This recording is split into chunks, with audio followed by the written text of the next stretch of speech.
and you saw some really big names, Carl Icahns in the news on TV every day talking about the short, and he was just dead wrong. I think a lot of people in CMBS that were long it knew he was dead wrong. The Toys R Us deal was particularly interesting because we had to look at it from different angles, but also where in the CMBS sector you want to buy, how quickly were we going to be able to liquidate those underlying real estate properties. It's very different going from the sell side to the buy side. Like, if you're a sell side trader or a research analyst, you talk to everybody, right? Everybody on the buy side, and you kind of know what people are doing to some extent. Going from having more information to having less information is a big change. Beachpoint's DNA is high yield corporate credit, and then we had structured credit and real estate business.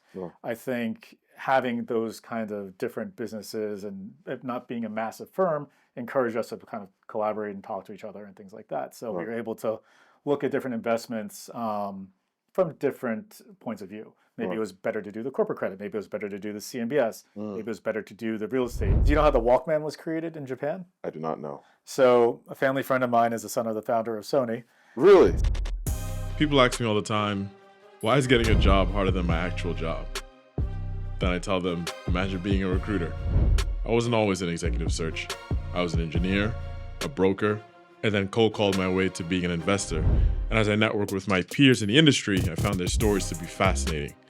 It's the people that make the industry special to me, and that's where I put my focus, the talent and the stories behind them. It's an honor to work with the elite executives, and I wanted to create a platform to put their stories on display for the world.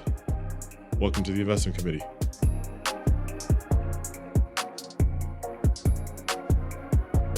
It's my pleasure to introduce Adam Moriwaki. He was formerly the head of CMBS at Citadel and a prominent portfolio manager at Hayfin and Beachpoint Capital. He made his way through the sell side on the structured product desk at Morgan Stanley and Goldman Sachs. He now spends his time investing in the equity markets through his own fund, Longstand Partners, and value add and ground up development. One of the best minds in the space, his academic achievements include an MBA from USC, where he graduated summa cum laude.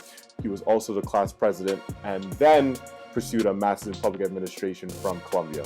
When he's not investing, he spends his time running marathons, golfing, and is a black belt in karate. Adam, welcome to the Investment Committee. Thank you for having me. So, Adam, before we get started, are you still recovering from the marathon?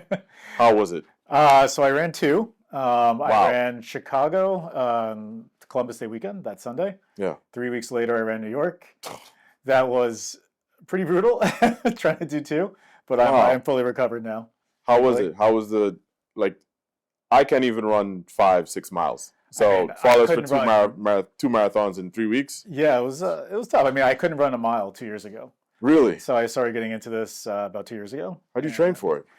I hired a coach who gave me a training plan. Okay. And I stuck to it. I mean, I think anybody can do it, to be honest. If I can do it, anybody can do it. I don't know, man. I don't know. It's just, you just got to put the hours in and the work in, and I'm probably one of the older people to start running marathons from scratch, but I think as long as you put in the effort and get in the right mindset, you can do it. Should. I mean, that's probably the type of perseverance that helps you, throughout your career. So tell us about, your journey, how you came up through your career, what sparked your interest in investing, and we'll go from there. Sure. So I guess in terms of investing, I've always been interested in it since I was a kid. I remember playing the stock market game when I was in elementary school. I think we accidentally bought one of the wrong stocks, and it actually did quite well. There we go. But some of the other stocks we bought on my team did quite well, and we had a fifth grade investment thesis to it. But we were in fifth grade, and it was fun, and I enjoyed it, and kind of the thought process behind it. I didn't actually go to college intending to go into finance. I was a genetics major for my first couple of years. Wow. I wanted to be a doctor. Okay. Lo and behold, I realized I wasn't very good at chemistry. But ultimately, I decided to get into real estate. And I always had family friends and friends who were involved in real estate. So investing in real estate was always something interesting to me. So I was lucky enough to work through some of the good years pre-crisis. And then I think I was, maybe not at the time, I didn't appreciate it, but I think looking back on it, working during the financial crisis was probably one of, if not the most valuable working experience for me that I've had. Right. So I learned a lot about what things could go wrong. I was on the banking side, so we didn't really, we weren't developing these things, but we had to take over a lot of projects and deal with a lot of issues during the crisis. So I think learning how to restructure and do workouts was incredibly valuable. and something that I think is useful to me today. Yeah, no, that's interesting. I think everyone that I've had on the show so far has lauded about their experience in the Great Financial Crisis and how much that must be a propelled lot of their people career. that are just as old as me. No, yeah, they say just like going through hard times, that's what really puts you in command of things. Yeah, I mean, I think working, even if you came out in 2009, 2010, right? You didn't really see a prolonged period of stress. Right. Maybe you saw some dips during 14, 15, or obviously during COVID, but those were relatively quick recoveries for most asset classes. Right. Maybe commercial real estate being the exception in some Right. pockets of post-COVID. Yeah. But I think having worked through those periods where things can go wrong and seeing how they go wrong and how you can fix things, if you can fix them, right. Is pretty useful. Right. Tell us about as you were coming up through the industry, any mentors or influential figures that played a key role in your development as you came up in the space. Sure. I mean, I guess I never really thought about having a specific mentor, but I've been lucky enough different parts of my career to have senior people to me that I worked for that were really helpful and are really good at steering me in the right direction and giving me opportunities. So back when I was at Eurohypo, my job before the crisis, or during the crisis, I should say, I had a couple more senior people that I worked for. One was just a little bit more senior than me, and one was quite a bit more senior. And being able to work with them and kind of learn from their work ethic and how little errors can make a really big difference in valuing things, it gives you focus on having attention to detail, but also just learning how everything really worked.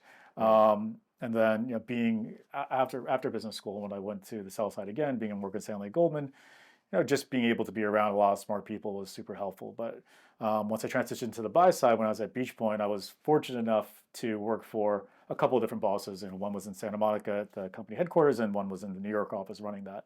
And we haven't spoken in quite a while, but in retrospect, and I think I appreciate the time too, I got to learn quite a bit from them. They had very different styles. Yeah. How'd you compare them? One, the guy in Santa Monica was much more, they're both serious and very focused on work when they had to work, but just very different ways of doing things. And that's probably good that they were complementary to each other. But I learned a lot from both of them. And I think being able to look at things from a different scope and being given the leash to look at different sectors to not just CMBS or not just commercial real estate, but being able to be more involved on CLOs or PACE or just general real estate assets or kind of anything, looking at corporate credit, REITs. I think that was incredibly valuable, and it was great that they were able to give me that flexibility. And kind of, I think one of the things that real estate investors and particularly CMBS investors, they get kind of pigeonholed and they just look at things in their little silo. And I think investors are like this across the board. One of the good things about Beach Point, and one of my favorite trades we can talk about later, is that Beach Point's DNA is high yield corporate credit. And then we had a structured credit and real estate business. I think having those kind of different businesses and it not being a massive firm encouraged us to kind of collaborate and talk to each other and things like that. So we were able to look at different investments from different points of view. Maybe it was better to do the corporate credit. Maybe it was better to do the CMBS. Maybe it was better to do the real estate for one particular investment that at least I want to have in my mind at the moment. Exactly. It gives you a more holistic way of thinking about it. Gotcha. Yeah, because you get a chance to be outside of your specific vertical and learn from other peers that might have their industry experience in there as well. 100%. And if we're looking for the right investment for our clients, I think it gives you the opportunity to look at the right relative value and look at the right, if you want to target this specific kind of investment, which is the right way to do it. Gotcha. And some are better than others. Gotcha. And tell the audience about CMBS, just generally what it is, how do you trade it, how volatile it could be throughout the market, just a general overview. CMBS, simply speaking, is a commercial mortgage-backed security. There are various different kinds. There's agency CMBS, which is backed by multifamily properties that are done through the agencies, Fannie, Freddie. There is non-agency CMBS, which has a very wide kind of cohort of things. There's conduit CMBS within that. That's pools of mortgages, so it could be 30 loans, could be 50, it could be 100. And then there's single asset, single borrower, or SASB CMBS. That is usually one big asset or a portfolio of assets to one big borrower. Right. So that could be one Vanderbilt, Right. or it could be a portfolio of hotels. So Blackstone, or a portfolio of industrial properties owned by Blackstone. Right. There's series CLOs, which are commercial real estate CLOs. Mm. Those are, generally speaking, multifamily properties. Sometimes there's other assets in there too. It just depends on the manager. Right. But those are loans that typically need some sort of stabilization period. And then there's also CMBX too. And that's the other big component. There's which is the derivatives off of the conduit deals. There's always a new series that comes out every single year, and each and every one has a different flavor to it for the most part. Right. And CMBX 6, for example, was the kind of the talk of the town, so to speak, for almost a decade. Right. So definitely something interesting to be involved in, and definitely a different space where you see a lot more crossover players. Gotcha. And what makes the asset class volatile throughout the years? Sure. So CMBS can be very volatile, just similar to other structured credit products, and that's good and bad depending on how you're looking at it. And different pockets are more volatile than others. But I think that's something that investors need to be aware of and make sure that they're managing risk in the right way for their clients and their risk appetite. But there's no question that it can be super volatile, and again, it depends on the asset, the specific kind. But a lot of it's driven by retail, like in the past, has been like a big volatile issue. So that's a credit story that can be volatile. Sometimes it's just a general macroeconomic environment. Maybe in 2014, 2015, when you saw oil and gas issues going on, we saw a big sell-off across CMBX 8 and all of its underlying cohorts. The 2014 exposure, with generally speaking, had more exposure to Houston office. So that was something that was causing some volatility there. Or obviously office today is causing some volatility in a lot of different things. So there's a lot of different things that can go on. And obviously interest rates can drive some of this as well. But a lot of it's credit driven, a lot of it's macro driven. And nothing that's super outside the box of what's going on in macro markets, but sometimes it could be more specific, like asset class specific. Gotcha. And how do you deal with the pressure of volatile markets, high stakes decision making? Obviously, there's a lot of analysis, both fundamental and quantitative analysis that goes into it. But at the end of the day, as the PM, you have to ultimately pull the trigger on a day-to-day basis, just the emotional state, right? How do you deal with that volatility? Because a lot of people can't. Sure. I mean, some days are better than others, to be completely frank. But you have to just kind of roll with it sometimes. Some days are going to be tough, and you have to figure out what went wrong. And sometimes that takes a tough decision-making process after that. Maybe you have to cut your losses and move on. And that comes with being a PM. You're in it to make money, not to be right about your trade, right? It's one of my friends who was a PM also at Citadel, or he was a PM at Citadel. Said to me once, like, are you in this to make money, or are you in this to be right? So you have to kind of get comfortable with that kind of aspect. But in general, you have to get comfortable with doing as much work as you can. You can never know everything, especially in structured credit. Like, you're never going to have all the information. In CMBS in particular, you're going to be at some sort of information disadvantage to B-piece buyers, the equity owners of the real estate. There's only so much you can do, so you have to give yourself some margin of safety and hedge your book properly. Sometimes things just don't work out, but you do as much as you can, and you live with the work you did. And sometimes these trades don't work out, but you size them appropriately, and you can live with the results. What do investors get wrong or overlook about the asset class in general, especially like new investors that might not have been in CMBS before, or a firm that might be looking to build a CMBS desk because things are looking up for it now? What are the common mistakes you see in sort of starting that business? Well, there are two common mistakes, or at least I can think of off the top of my head. One is not having a subject matter expert in the seat. Like, that's just a bad idea. In my view. You need to understand the fundamentals. You need to understand how commercial real estate works to really trade CMBS properly, or you're going to eventually get yourself caught, right? Like, you're going to fall into a bad trade. Would they typically take other structured products professionals that would maybe been in CLOs and CDOs and then put them into CMBS? Is that something you've seen? Sometimes. I've seen that. I've seen Resi guys go into it, ABS guys go into it. Look, sometimes they do well, sometimes they don't. I think it's about avoiding that gigantic loss. Gotcha. That's a lot of risk management, right? Like, maybe you don't get every single trade right, or doesn't every single trade's a home run, but hit those singles, hit those doubles, and avoid getting crushed by something. Right. And I think not understanding the fundamentals of these properties and also how the market works. Like every market's a little bit unique. Resi, CLOs, CMBS, agency mortgages, right? Like they're all different in how they work, and knowing the players and being able to trade it actively, it comes with time. Right.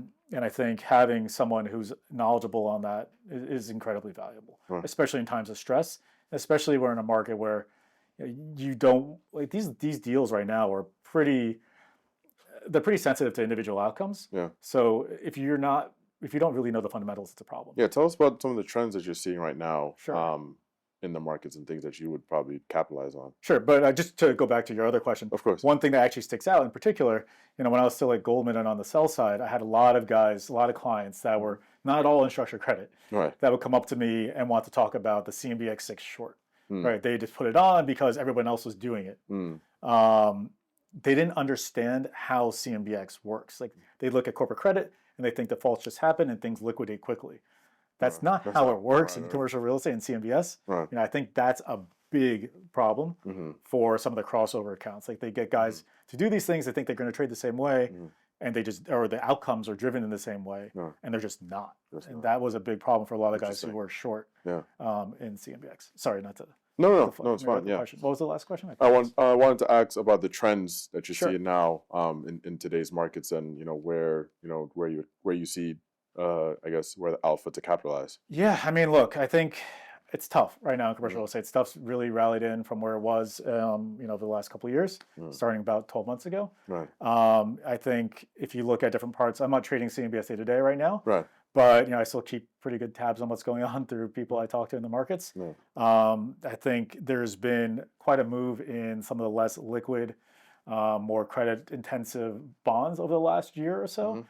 They may have been moved up in price to a point where people just can't really trade them, right? Like I think the bid ask is extremely wide. And bid ask is typically wider in CMBS. Bid ask is typically wider, but I think in that specific pocket, it's particularly wide right now. Obviously, some things can happen. I think on the new issue side, there was obviously plenty of opportunity, especially in top of the capital stack, as AAAs were pretty cheap to IG and other structured credit in general towards like the AAA kind of complex. But a lot of that's kind of eroded over the last 6 months or so. There's still opportunity there, and I think I personally am a little bit more bearish on where we sit in the commercial real estate markets today. I think CMBS, the new issue stuff will probably continue to be fine. They're underwritten at low LTVs, relatively speaking, high debt yields. It's hard to see those things breaking. But they say it every time that there's an adjustment period, right? They said that post risk retention, like, oh, these new deals are so much better.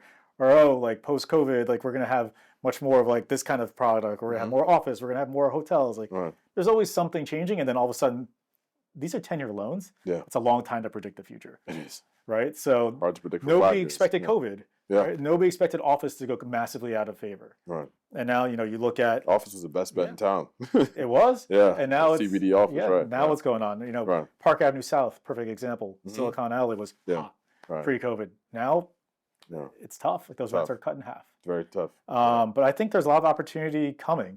There's going to be a lot of opportunity coming. If you look at cap rate spreads, the spread from the 10-year Treasury to cap rates on assets, and that's broken out by different asset class, multifamily, office, whatever.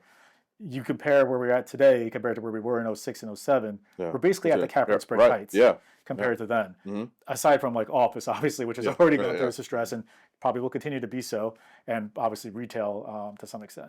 But if you look at the other asset classes, multifamily, industrial, hotels, there has to be a valuation change. There just has to be. I'm not saying there's going to be mass losses on all these things. But there's going to be a valuation adjustment, and there's going to be opportunity to capitalize on that. Yeah, well, that's why the secondaries market is so massive, because the private equity firms, they don't want to sell. They don't want to.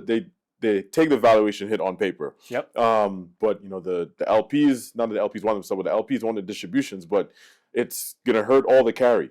All the carry valuations are the NAVs are down tremendously. Some 40-50%. It's unfortunate. I'm sure a lot of people's carry is probably largely wiped out. It's wiped out. Whether or not they're showing it is a different story, but there's no question that a lot of funds are having trouble, whether they're showing it on paper or how they're communicating it to investors is a different story. But I think there's good opportunity for new funds right now. I'm not speaking about just my current business, but just in general, if you don't have, one of the things I learned from the financial crisis is dealing with a workout or a restructuring is extremely time consuming. So I think if you can find an investment firm that maybe they have some real estate exposure or a new one that doesn't have a lot of problems, those kind of guys are going to be really well positioned from a time management standpoint, but also just hopefully they have the experience to capitalize on what's coming, and it's coming whether people like it or not. Like I'm not saying multifamily is going to, your mortgage is necessarily going to get crushed, but let's just say you had a 60% loan and you're a bank, and let's say there's bank consolidation next year. What are they going to do with all those loans? Sooner or later, they're going to have to foreclose on some assets, and maybe they're not worried about taking a loss because they're only at the 60% LTV part of the structure. If they foreclose on this asset, they sell it 80%, 70%. That's fine. They're still made whole. Yeah, there are a lot of investment firms that are trying to buy those up, trying to buy up those bonds. Those loans. I mean, I know Blackstone bought up a huge portfolio, and they're going to sell them off at. They're smart guys. But the brokers sold them in bulk. Like I know there was a lot of investor interest to buy these loans individually, but they sold them in bulk. And if you have scale like a Carlyle or Blackstone, you can buy them all at once and then sell them. If you bought them at 60 cents on the dollar, you could sell them at 75 on the dollar, 80 on the dollar to everybody else. So like it's a quick flip that way. Eventually, also, I mean, there are definitely LPs in these private equity funds that are going to want liquidity. Yeah, for sure. They want to now. Right. Yeah, it's a ticking time bomb actually. Yeah.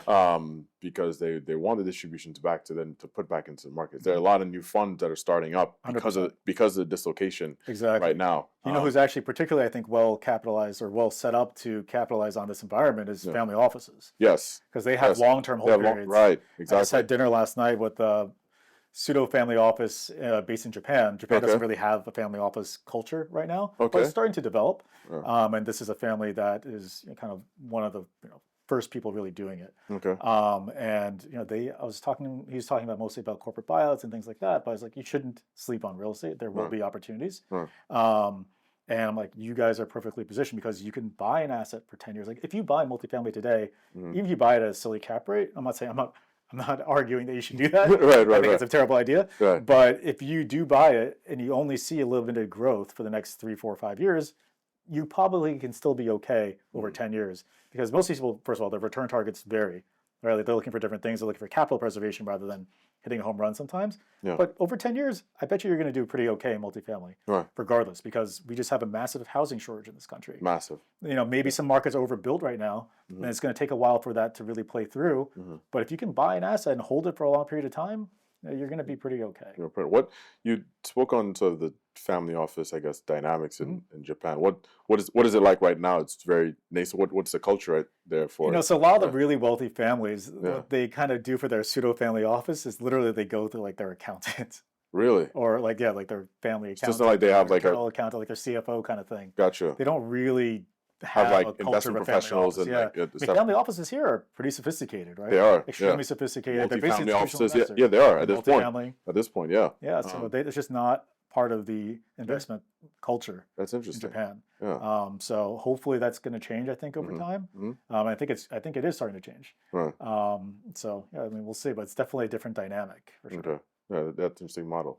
Tell me about any. I know you actually had a trade in mind that you wanted to talk about, but tell me about a successful trade that you've made or the complexities around it, the sophistication around it, as an example to the type of analysis that goes on for these types of products. Well, so there are two things I had in mind. Both surround retail. One is about Toys R Us. Okay. So when Toys R Us went bankrupt, when I was at Beach Point, we had a great opportunity to look at different parts of the capital structure or the different parts that we could invest in. Did we want to invest in the corporate credit? Do we want to invest in the real estate? Do we want to invest in the CMBS? And we were the guy actually who was like the retail PM or managing director, and I was the managing director at Beach Point. Over time, at the time I was still like a VP. But him and I partnered together and worked on this analysis with the head of the New York office, who had a lot more experience in distressed corporate credit than I did in real estate on the kind of hard asset side. But we looked at it from all different angles, and we came up with the right thesis and the right way to approach it. And ultimately we ended up buying in the CMBS capital structure.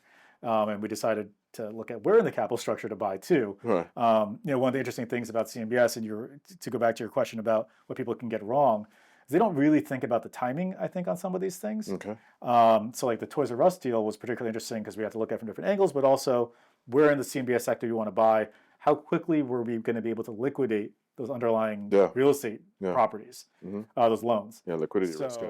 Well, single asset deals, as they continue to default now, people are going to need to be wary of this. Like the timing is important because the advances can really build up quickly. So, and if those advances build up quickly, you're crushed. It doesn't really matter where you are in the capital structure because those are big. And sometimes these portfolios are large. So to sell these assets can take time.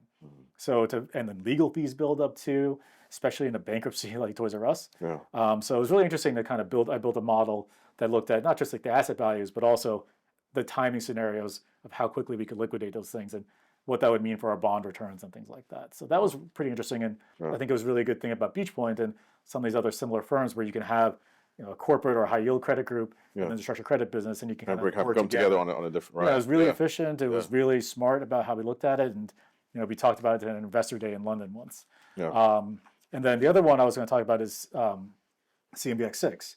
I think that was a really interesting trade. Yeah, everyone wanted to be a part of that. Everyone wanted to be a part of that. I remember I think it was September 2015, the guy who started the whole short thesis out there, he came to the Goldman Real Estate Investor Conference, really smart guy. I actually knew through my family. Really, really smart guy. But, I think he got the trade right for the first 6 months. And a lot of corporate credit guys dove in, and a lot of multi-strat guys dove in. A lot of real estate CMBS guys dove in too. But I think they were a little bit early. I kind of told a lot of people that at the same time. It's already dropped 20 points. It's already dropped 30 points. Take your gains, move on, find the next trade.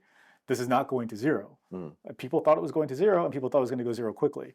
But if you did the fundamental work, me and my different pockets of places I've worked at, we looked at it different ways.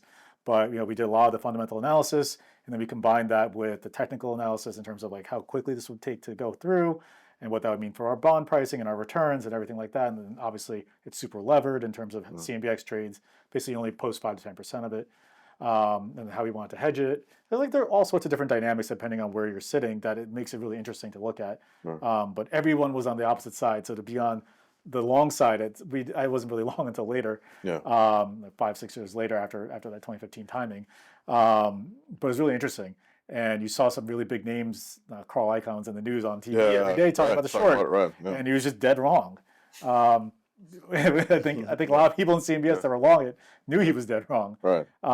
And he claimed that it was market manipulation and all this stuff, but really it was not. He just didn't understand how it worked. So it was really interesting, and I thought that was a great way of looking at teamwork to come up with the right way to express the trade, similar to what we did at Beach Point with Toys R Us. Great. How do you maintain edge in the industry as a portfolio manager? It's very competitive.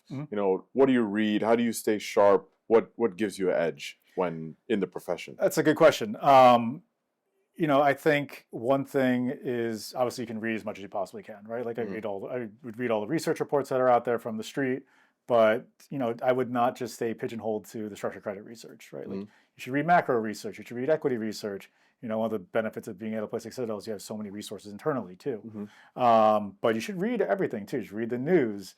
You should read trade journals, in your real estate trade journals. So just for example, something that just recently came out, the emerging trends in real estate that PwC publishes every year. Yes. That's a great one to read, in my opinion. It may not be the most detailed or most exciting thing in the world. It gives a good macro view of what's going on in different sectors. And to understand what's going on, I think, one of the more important things to do also is looking at what's not just going on in your debt markets, like in the CMBS markets. You need to look at what's going on the equity side too. And sometimes doing your own work in terms of building, this is boring, but building charts will give you some interesting new insights too. But I think one of the most important things about being a portfolio manager and maintaining your edge is not being scared to have a counter market view. Just like we're talking about CMBX 6.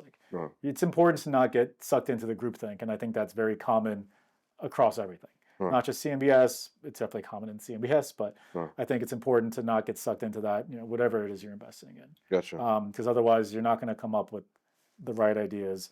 interesting ideas and coming up with really good theses for your investors. So I think it's important to not just get sucked into that. Gotcha. And for context, how much does a portfolio manager manage? What's the typical allocation given to PMs? And then is there such thing as too much money for a portfolio manager to take care of? Sure. I mean, there's no typical, I think. It can range. It could be $10 million. It could be $10 billion. Right. It just depends on your firm, the risk, whatever it is you're managing, right? If you're managing AAAs versus double Bs, it can be a huge range. Gotcha. And just what they want to be exposed to.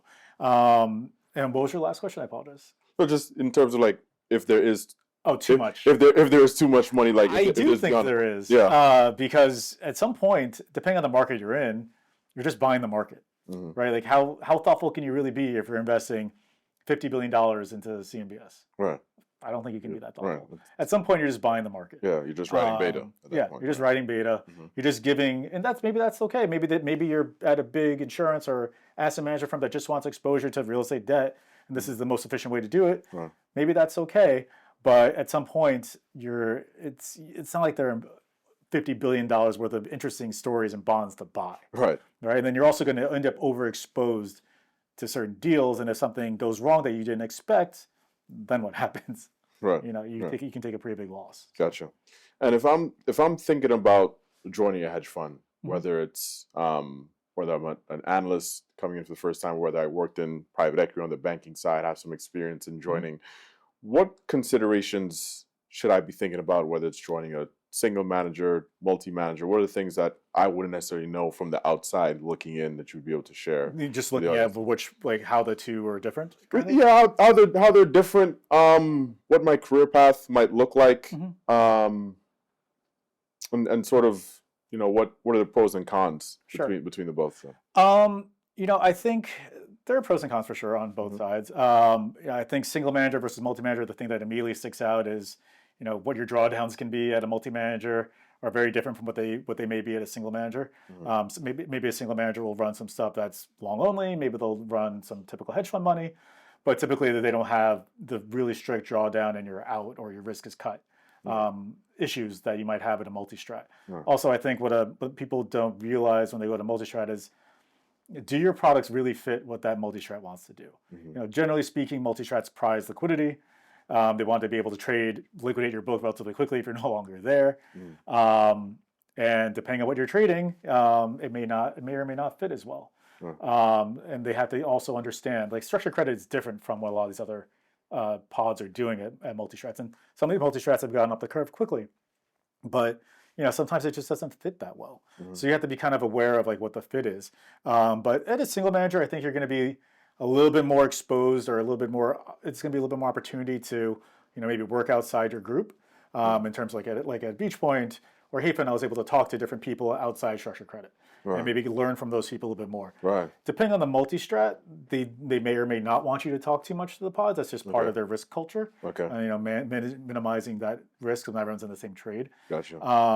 But there also may not be anybody else who's kind of even doing anything that overlaps with what that makes any sense. Right. But I think there's a little bit more opportunity maybe for collaboration sometimes on the single manager side. Okay. But that's just my experience. I think some multi-strat firms have different cultures with that. Gotcha. A little bit more collaboration. But I definitely think the big thing would be that risk mindset in terms of how much drawdown you can have. Not saying that the single managers want to have big drawdowns, of course, but there's obviously much different constraints, much more different view on liquidity depending on the pod you're in. And then, just from a high level, and this better than I do, but your non-competes can be very different. Right, for sure. So that's something you should consider, I think, as a person looking at these kind of places. And when you're elevating on the career path at a hedge fund, whether it's single manager or multi-manager, and, you're senior analyst, been a senior analyst for some time, and now let's say the senior analyst that's ready to take the next step. They're ready to own risk in a book, ready to get a sub-allocation. There are some senior analysts that never make that step. They're senior analysts for life, and good, still make great money. But how hard is it to make that transition, or what does it take to make that transition? What intangibles do you need to truly, become a PM and get over that hurdle? Sure. I think a lot of it is just being comfortable with owning the risk. Like, is it like this goes wrong? It's your fault kind of thing. You have to be comfortable with the fact that it may not go right, and being comfortable with like, okay, this loss is on me. Hopefully it's obviously not a big loss, but that's one big thing. I think being able to communicate why this is a good investment thesis and have what I think is also another issue sometimes in some investors in general is they don't have timing or an exit in mind. I think having that as an analyst is important. You need to say like, okay, I'm going to buy this bond. I think it's going to go up in price for these reasons over this time period, and I'm going to exit it by selling it to this kind of counterparty. Gotcha. Like I think having that in mind, having a full plan, from start to finish is important. Right. Not just this looks cheap. Right. Exactly. Not just like, oh, I want to buy this bond and or this stock and sell this one, or hedge it with this, or buy that. Yeah. Like I think you need to have the right thesis, and I think you also really need to be able to understand the real downside risk, right? Like one of the good things you learn at a multi-strat is they think about things as like the max drawdown scenario, like. Or like how if everything goes wrong, this is how much I'm going to lose.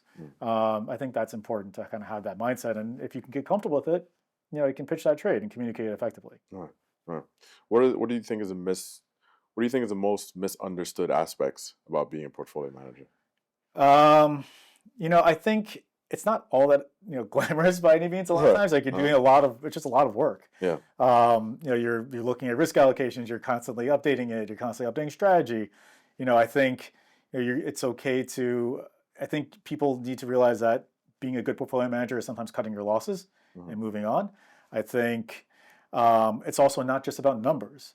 I think it's a lot about being able to communicate effectively, whether that's communicating it to upper management about the risk you have on and why you think this is important, or communicating effectively to your investors. Right. Whether that's the head of your firm and it's like a family office and they have all the capital, or a big hedge fund and you're pitching to one of the big names in the space, or literally going out there and talking to XYZ pension or endowment.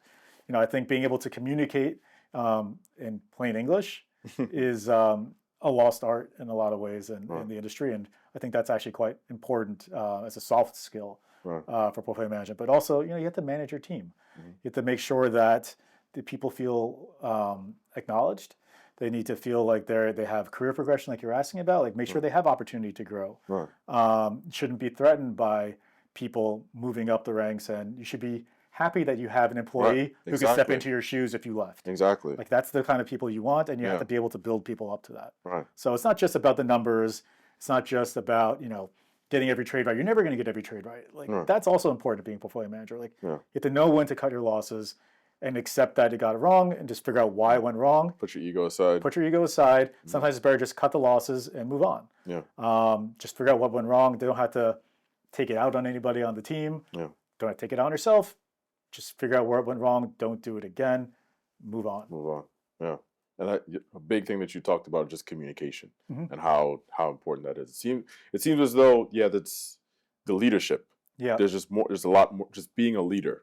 I think that's really important. Is what it's really about outside of the numbers. In my opinion, I think that's something that's lost in a lot of places these days. But I think it's really important to have good leadership if you want to have a good team, and you want to have a good team atmosphere. And I think that's important for retaining talent. Yeah, for sure. So I think communication is really important, and leadership is critical.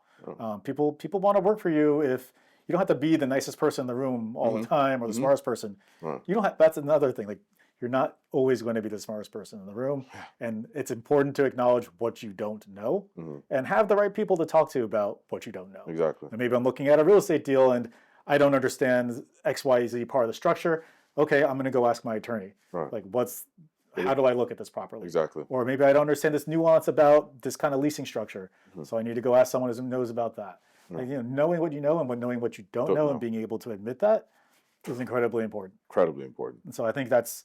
Being humble and having that humility is really valuable as a portfolio manager or in anything for that matter. It's a powerful message. Don't have to add anything to that. What were some of the biggest risks that you took in your career? Not necessarily investment risk, but maybe risks, personal risk or risk in moving companies. And could you speak to that? I think two things probably stick out. One was going to the buy side initially. Okay. When I left Goldman and took my first job on the buy side, I never had worked on the buy side. I was a strat at Goldman Sachs. Yeah. I'd been involved in lots of different trades, but I never really owned the risk myself. Right. I was lucky that my bosses in LA and Santa Monica and New York were, saw whatever they saw in me to give me a chance. And they gave you a chance. Great. That's big. Yeah, they gave you a chance. Was yes. forever appreciative to them for that. Right. But yeah, I think taking that risk was definitely meaningful to me. Right. A bunch of my friends on the buy side at the time were like, yeah, it's going to be different. Right. But yeah, I enjoyed it. I like being on that spot and having that risk. But that was definitely something it's very different going from the sell side to the buy side. Like, if you're a sell side trader or a research analyst, you talk to everybody, right? Everybody on the buy side, and you kind of know what people are doing to some extent. Going from having more information to having less information right. is a big change. Yeah. So you need to be able to think on your own in many ways, right. which is, I think, kind of a little bit lost on people. But just taking that risk and having that actual risk on your books is a big change. But then the other main thing to me was taking the risk to just leave Citadel. Yeah. I left and I had my non-compete, so I couldn't really do much. I was kind of hanging out, gone to marathons, explored my hobbies more. Ran around the world. Ran around all over the place. I'm running my next ones in 5 months in Tokyo. But it's I think taking that risk and kind of betting on myself to be able to make a career shift, and now starting this company with my partners is. It's definitely a risk. We'll see if it works out. I hope it does. I think we have the right people to make it work, but there's no question, doing something on our own is risky. Yeah, and tell me more about Longstand Partners and what you're targeting, what you're looking at, and the investment thesis behind that so far. Sure, we have two kind of verticals. One is commercial real estate. The other is solar. So just to focus on the commercial real estate side right now, we're looking at doing smaller equity projects, equity investments. We're looking mostly for co-GP type capital. We don't want to be involved in the day-to-day operations, but we want to have some influence and say over what's going on. Okay. And then we're also looking at, we'll do some LP stakes from time to time, but we're trying to more focus on the co-GP side and kind of bring like an institutional experience to right now with more retail investors. Okay. Some of them are very sophisticated retail investors. For sure. But we're doing these things right now, deal by deal, until we can build more of a track record and hopefully raise a more permanent vehicle. Good. But we're also looking at debt. We'll look at pref equity, we'll look at loans, we'll look at mezz, trying to be asset class agnostic and just really look at what the best relative value is and the risk adjusted returns are. Gotcha. And I think that's something that there are a lot of people out there doing these kind of deals in real estate, and the fees are outrageous that they're charging to their investors. Okay. And the expertise is not demanding of those fees. So I think we can bring that expertise, bring good value, value, and bring down those fees. I don't know how you make money on some of these deals with the fees I've seen, but trying to help steer these investors into the right positions, I think is important. And then we also have the solar vertical, which is tax equity. Okay. So basically, there are two different strategies. You can have passive income or active income. The most common form of passive income is real estate. Yeah. So if you're a wealthy person with a lot of passive income, you can either pay your taxes to the government, or you can invest it into CNI, which is commercial and industrial solar projects. There we go. And you'll get a big tax write-off. This is somewhat subject to change based on the new election. Right. Yeah, and then what happens with the Inflation Reduction Act and a bunch of different things. But basically, you can get a large tax write-off in year one for what you put in. Instead of paying the government, you can put that into solar. And then you could also get accelerated depreciation. So you can get, call it 110, 120, 130 cents on the dollar back in tax credits in year one, and use that excess tax credit to invest in whatever else you want. Kind of found money. Right. And it's relatively low risk. It's pretty much very low risk. The commercial real estate just needs to kind of be there. We'll do the analysis, obviously, and help you get through that. Right. But we view the risk as pretty low from that standpoint. And solar panels don't really break too often, but we've been involved in the space for a bit now, and we have an understanding of how we could get those things repaired and maintained. That's a unique strategy, like especially if you have it all under one roof. Yeah. To educate the investors on that, because that's the thing about managers that are coming up in the space. A lot of managers are doing the same thing, or it might be even if there is some differentiation, be able to communicate that differentiation. As you spoke about how communication is key, but having that piece to it, that solar piece to it, as well as being asset class agnostic, but being a co-GP as well. I mean, those elements together create a unique circumstance where you could generate alpha and tax savings at the same time. Exactly. For ultra high net worth. Plan. Yeah, exactly. I see it all come together. That it just makes perfect sense. Yeah, we think that we can marry the two pretty easily. Right. You can have people who are trying to save money from their solar and then take that excess money and put into more real estate. Yeah. Why not? Why not? Seems like a great way to generate more passive income to me. Exactly. But we think there's going to be great opportunity in the commercial real estate market. That's great. There just is. And solar, again, we'll see what happens with this new administration coming in. There's going to be changes to the Inflation Reduction Act and things like that. But we still think we think it'll survive, and we think there'll be good benefits going forward. Gotcha. Switching gears here, actually. So I want to talk about advice to the next generation. And if you were hiring for your team, whether it be at Long-Standing Partners, whether it be when you're a PM on the CMBS side, what were you looking for in talent? What sticks out to you? And when you do bring on that talent, how are you looking to? What advice are you looking to give those folks? Sure. I think young people today need to be willing to roll up their sleeves and do the hard work. What I've unfortunately seen in many cases, maybe not specifically to me, but I've seen it in the industry and in other industries. People kind of want instant gratification. They want instant results. They want to move up. They want to get promotions every year. Right. Like you need to, honestly, maybe this dates me a little bit, but I think you need to be willing to put in the hard work. Yeah. The only way you learn is by making mistakes too. Like you have to be. It's okay to make a mistake. Just own the mistake and understand why you made the mistake and learn from it. I think it's okay. You have to be willing to make those mistakes too.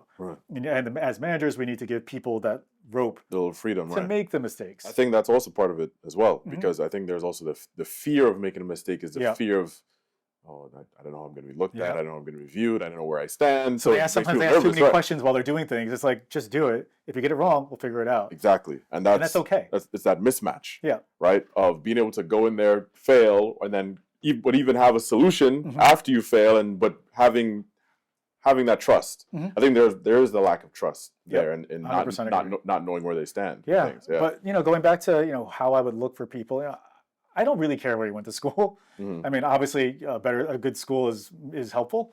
But I met a lot of smart people who didn't go to an Ivy League school. I didn't go to an Ivy League college. But I met a lot of smart people who went to XYZ, not the top 30 schools. I've met a lot of dumb people who went to top schools. There's a difference between being academically smart and being able to get the work done.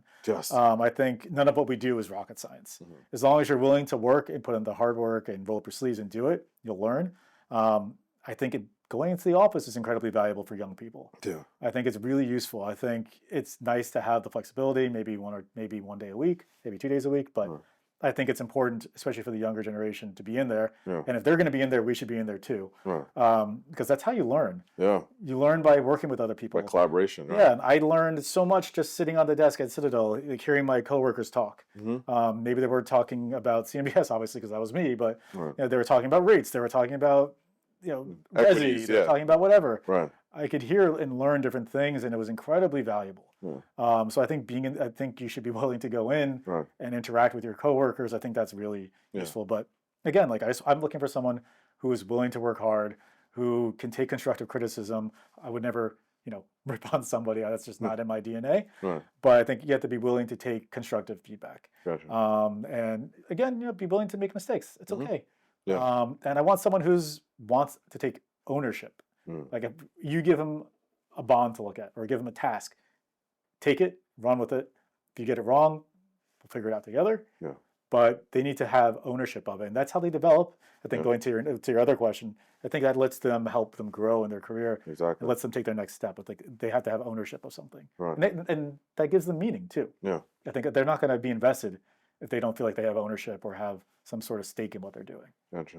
And if you were entering the world of finance today, where do you think you would start, or what do you think you would choose to do? That's a tough question. I don't know. I think if I were going back to school, I would love to learn how to code. I think that would be a valuable tool to bring to the finance world now. Not saying that you need to know how to code, but I think given where technology is going, at least having some understanding of it, would be valuable, because I think there are a lot of, I'm not saying like AI is going to drive everything in the future for all of our investments, but I think understanding how you can optimize and use some coding to simplify and streamline things and make processes faster is important. But if I were to look at where to go, as an incoming analyst, just wherever you have interest. I think the most important thing is having some sort of curiosity. Some curiosity. Yeah. Intellectual curiosity is incredibly important. That's something else I would look at for someone. I think being intellectually curious is great. You need to want to learn. And it's important to your growth. It's not just stay in one thing. Like you need to do different things, learn different things, and that's how you learn relative value better too. And learn where you're better at. Maybe you're better at this. Maybe you're better at that. But being intellectually curious is really important, and it helps you see things from a more holistic standpoint. But maybe that's in equities. Maybe you care about healthcare. Then go do healthcare. But also it's important sometimes to just get in the door. And just like start from there. You can always move around. Right. Once you're in the room. Once you're in the room, you can always move. But I think it's important to get in the door, but try to find something you have interest in. Because if you're not interested in whatever you're doing, it's not going to last, in my opinion. Playing devil's advocate, do you think generative AI would ever replace portfolio managers altogether? We'll get to that point. I think it's possible in some sectors, like more generic stuff. Maybe that's ETF type things, or maybe that's not the right thing because I'm not an expert in ETFs. But I think something that's a little bit more vanilla, a little bit more generic, where you're just kind of allocating to different sectors and you just have little targets in mind. Maybe that's doable. But I think there's a hugely valuable component that's human, being able to think outside the box, being able to look at things a little bit differently, understanding how the market trades. Maybe one day the AI will get there, but I think there's a huge human component that is incredibly valuable to understanding how the markets actually work. Theory versus practical. Completely. Also scaling things too, right? Like I think one of the failings of research on the street sometimes, and I can only speak to more specifically to structured, is research guys will sometimes put out a trade idea, and maybe this hasn't happened in the last several years since I haven't been around as much, but I think they put out ideas and it's just not scalable or it's just not actionable.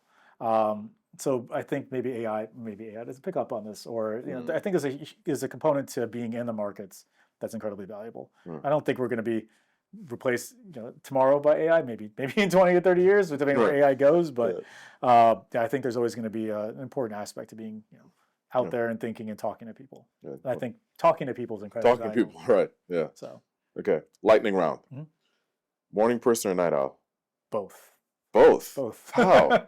I guess I don't sleep that much. No, I mean I've gotten used to. I never used to be a morning person, and I got used to being a morning person over the last 15 years or so, I guess. Right. And now I like my mornings when I'm at the office or working, and nobody's there to bother me. Okay. Like I can get stuff done. But then on the night side. Are you just up late as well? Yeah, I end up just reading stuff too late. Like sometimes even if it's just on my phone, I'm in bed. Like I'll just sit there reading random things. I read a lot of seemingly useless stuff sometimes, but I think it's actually useful from time to time. And, okay, random fact of the useless stuff. Give me a random fact then. Random fact.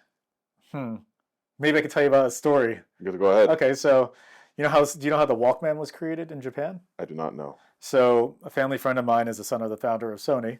Really? So he used to work in music, in Sony Music. Okay. And he used to go around and talk to music execs and want to play music for them, right? But it was kind of hard to carry around a big boombox, right? Yeah. Or you want to put like his headphones on people all the time. So how they used to have, this is probably predating your years. Probably, but I'm here for it. They used to have these flat devices that look like this, and there was like a speaker and like a cassette tape player. Yeah. So. Oh, no, I was there for that. You were there for that? Okay. Yeah, I was there so he used to carry that around. That was kind of annoying. So he went to the engineers at Sony and said, "Hey, can we mush this into one thing?" Okay. So that's how the Walkman was born. And they just created this little thing that was a cassette player, and you could put headphones into it, and you could just walk around listening to music all the time, and then show it to execs also, the studio execs. So that's how the Walkman was born. Wow. Totally random. Totally random. But then if we didn't have the Walkman, we wouldn't have had the iPod, and we wouldn't have maybe not have iPhones today. So your friend should be credited for the invention 100% of all these should things. be. Gotcha. That's amazing. Most irrational fear. Most irrational fear. I don't like bees. Bees? Yeah. Have you ever been stung by a bee? Well, I was about to say if there was a. But I just don't really want to feel it either, to be honest. Yeah, I mean it's not as bad as it was. Pretty bad actually. Let me not undersell it, but probably but you get over it. Yeah. Okay. Yeah, it's not as bad as people say it is, but. I mean, I've had some pretty bad illnesses in the past. I had COVID obviously, but I had pneumonia. I had meningitis when I was 14 years old. That sucked. So I imagine a bee sting won't be too bad. Gotcha. Yeah. What year would you travel to and why? Not to get political, but I would, and it may not be good for me as a half minority, but I would like to go back to the Revolutionary War era in the U.S. Wow. I think it would be interesting to see that period of history. Always interested me. Okay. But I think it'd be really interesting to see, a period of time where people were kind of united together and fighting for a common cause in this country. Yeah. I think we have a lot of divisiveness right now, and True. I stand on one side of the aisle and other people stand on the other side. But it'd be great to be able to see that kind of period where this country was born and seeing all the ideals behind it, and people really uniting behind something. I think that'd be really cool. Just togetherness again. Exactly. Yeah. If you could learn a new skill, what would it be? Can it be personal skill or work skill? Which one? Anything. Okay, I would love to know how to play the piano. Yeah. And I have kind of big hands for someone my size. Right. My piano teacher when I was 5 years old was like, "Oh, your hands are really big, really wide." That's good. That'd be great. Yeah. I had no patience to play the piano back then. Oh, okay. But in retrospect, I really wish I had done that, and I wish I could learn that today. Yeah. Well, never too late for music. Maybe. Yeah. I don't think I have room for a piano in an apartment in New York City. New York City, yeah, probably not. Hidden talents? Maybe I can get a keyboard. Any other hidden talents? Well, you mentioned karate before. I've been doing that since I was, 3 or 4 years old. Right. So I did a very traditional Okinawan style karate. Okay. So that's something I'm oddly good at, I guess. Yeah. I did Taekwondo. Does that make us sworn rivals? No, that's okay too. Okay. And then I've been doing photography since I was younger. I used to do the black room. Sorry, not black room, the dark room. Okay. The blackout, the lights and everything. Did the founder's son from Sony, did he take No, you? but my uncle used to run a camera store on the Upper West Side. Okay. So when I started getting into photography in high school, I actually was nerdily enough one of the editor-in-chiefs of our yearbook. I did a lot of photography for the newspaper. So I was in the dark room several days a week. My hands smelled like the vinegar smell you get from all the chemicals. Yeah. But I love doing that, and it was fun. And I'm sure I'm by no means professional photographer, but I always enjoyed that, and I still try to do it today. Good. One meal for the rest of your life. I'm half Japanese, so I'll probably have to go with sukiyaki. Okay. Sukiyaki. Yeah. That's probably my favorite food in general. Right. What's a spot? What's a spot for it in New York? There's not really a great spot for it. There's not like a sukiyaki restaurant, but I would probably say Restaurant Nippon, which is the oldest Japanese restaurant in the city. Yeah. They have pretty good sukiyaki. Check it out. I should definitely check it out. It's on 53rd or 52nd. 52nd, I think, between 3rd and Lex. Okay. And proudest moment? Proudest moment? That's a good question. That's why we're here. I think my proudest one was also the biggest risk I took, which was probably quitting my job at Citadel. Yeah. Taking that risk and deciding to do something different. Right. Try something new. That scared the heck out of me. I can imagine. It still scares me today. But I think having that opportunity to try something different also is made me pretty proud. Good. Well, Adam, thank you for being on the show. Appreciate the time. Thank you so much. I appreciate it. Yeah. It's really good to sit down with you. This was great. Thank you so much.